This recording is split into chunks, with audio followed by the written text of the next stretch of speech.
Қазақ әдебиеті тарихында жыраулық поэзияның алатын орны ерекше. Сол жыраулардың ішінде 18 ғасырда өмір сүрген тәтті қара жырау рухты жырлардың иесі ретінде тарихтан орын алады.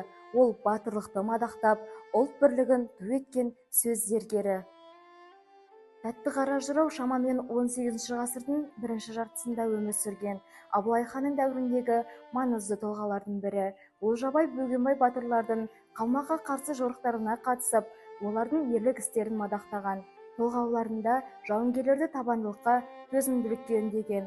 1726 жылы Қытай әскерінің қазақ жеріне баса көктеп кірген кезде халықты қайраған отты өлеңдерімен әйгілі болды. Тәтті қараның жырлары негізінен ерлікке, отан сүйгіштікке, халықтың ерік-жігерін қайраттандыруға бағытталған. Жырларының ішіндегі кең таралғаны «Қамыстың басы майда, түбі сайда» деп басылатын өлеңі.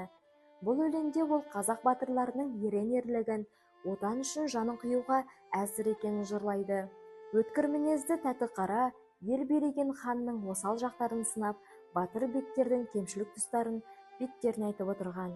Кеше тоқыраулы судың бойында атты толғауында ат құйрығын күзендер, алалап атқа мініндер, қанталау қылып алдындар деп халықты күреске шақырады.